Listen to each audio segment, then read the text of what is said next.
This is the Altitude Daily Podcast. Everything you can't miss from today on Altitude Sports Radio. Mosher, Lombardi, and Kane. Lil'Jordan Humphrey is now signing a one-year deal with the Giants. Again, you lose the size of the room and the size of the player. I'll be honest. If they were trotting out Lil'Jordan Humphrey this year, I'd be pissed. I see this as an opportunity more so than a loss. Give Vele those reps. Perhaps go get somebody in the draft. Maybe there's a free agent still hanging out.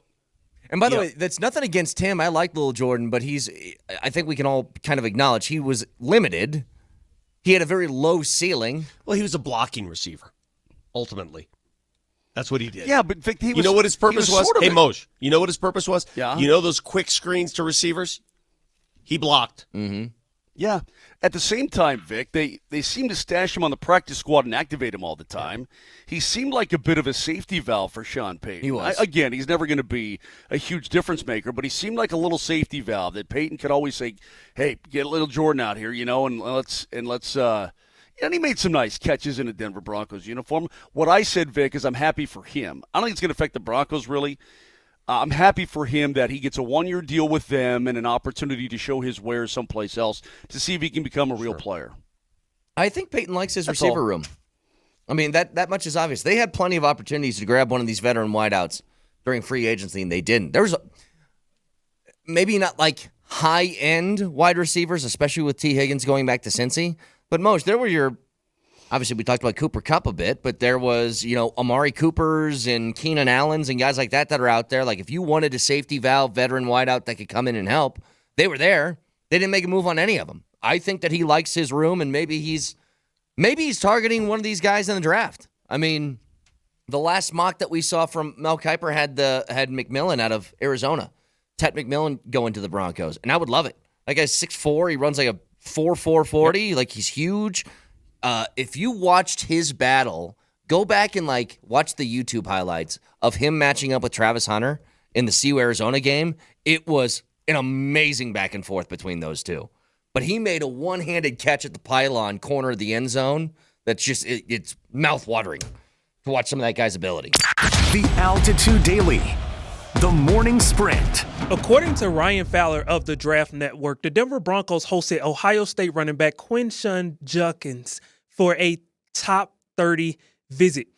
Quinshon Judkins had 3,785, so that's 3,785 yards in college. And what I did was I took the current top 5 running backs in the NFL, and I went back to their college days as well. Woo. Christian McCaffrey, 39.22. Saquon Barkley, 38.43. Derrick Henry, 35.91, with 22.19 coming in his junior season. 34.10 for Bijan Robinson and 21.32 for Jahmyr Gibbs, and that's only because he was with a bad coach at Georgia Tech. Saying all of that to say, Judkins' tires, as you guys talked about earlier, is just not worn down.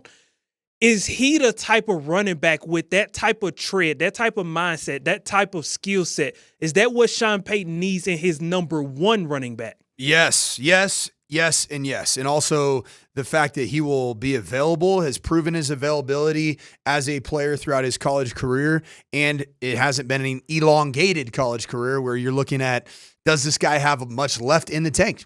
I like his versatility, the raw athletic score, the relative athletic score that we talked about earlier, combination of his 40 time, his size, his height. And a lot of questions have been on the Safeway Twitch feed about how tall do you need to be as a running back? Hey, you can be all different types of height. But if you want to utilize a running back as a wide receiver that lines up as an outside receiver, inside receiver, or potentially runs routes from the backfield, height does matter. It does, because you're a bigger target, especially when you're lined up as a perimeter threat. And I think that is a great fit for what Sean Payton is going to want to use a guy like Quinshon Judkins for. Don't forget, Alvin Kamara, Reggie Bush, those weren't short running backs. They're taller, a little bit lankier, wide receiver type body types. And I think while Quinshon Judkins has some durability and some heftiness to him, he does have the length, and I think it's going to be a great fit. I think I can find myself falling in love with this back very quickly. How long ago was I in love with him? Do you remember? Months. A month or two? Months. It was right around the. It's been a while. It was right around the time of the college football playoffs. I was like, this dude, man, and both players were incredible for the Ohio State Buckeyes in the CFP run, and Travion Henderson and Quinshon Judkins. The Altitude Daily. Columbus, Hastings, and DMAC. Yeah, yesterday was an interesting game because the game was so early. You know, it's a 5 o'clock puck drop. And, it took a little time to get going. But after the 10-minute mark, they scored 4 goals in the first. And you're like, well, this game's over.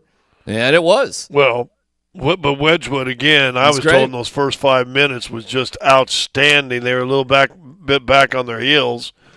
Make some plays, make some saves, and all of a sudden here comes the choo-choo train, so to speak. Here comes the Avalanche, and watch out. This is the best goaltending pair in the history of Colorado Avalanche hockey, in my opinion. Yeah, it's as a combination.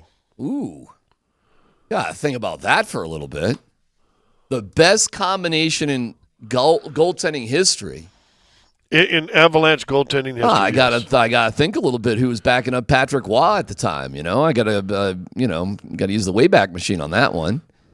Who were Patrick Waugh's? We might need some help from the text line here. Like who were his backups? So you like this more than Darcy and Francouz?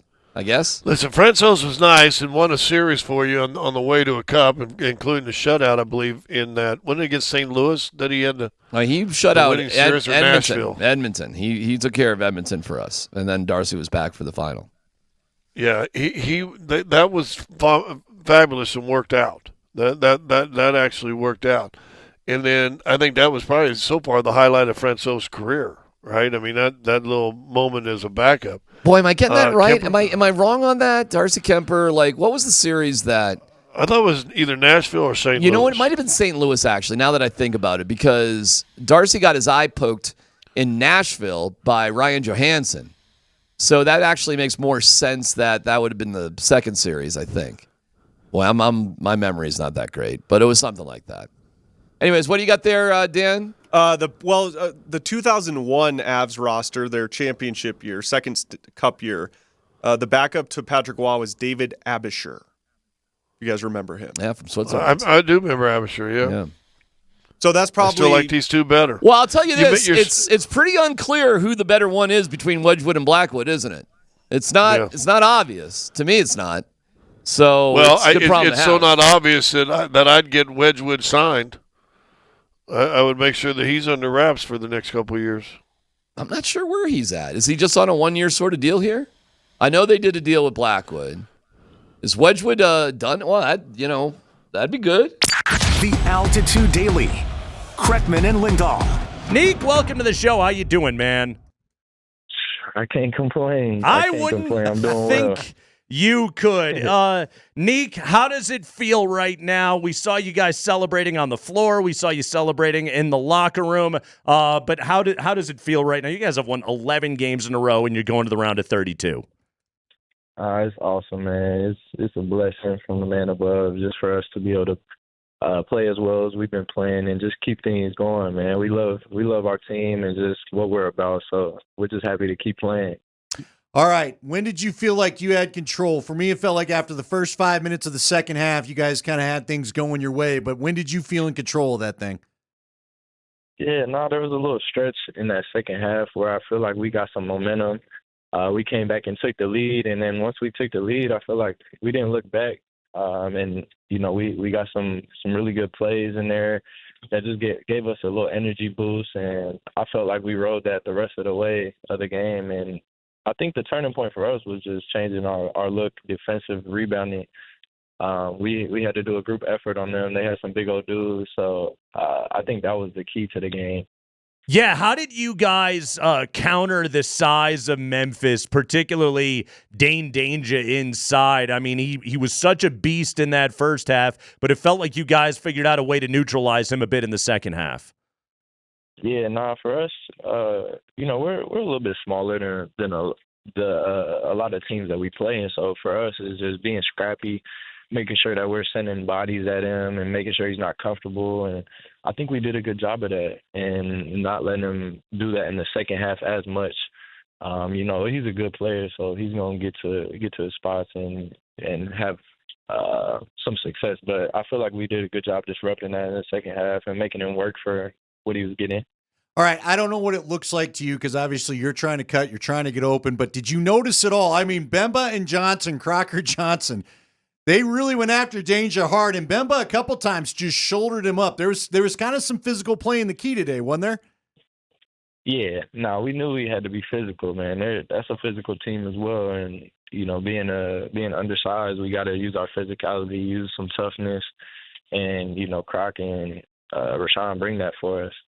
We're talking to Nique Clifford, Colorado State fifth-year senior guard, a 78-70 victory there in Memphis, over Memphis in Seattle as the team is on the bus and back to the hotel and getting ready to play now on Sunday. Nique, Kyan Evans hit 6 threes in that game today. That last one that he hit, that thing was pure heat check, and Kyan hit that.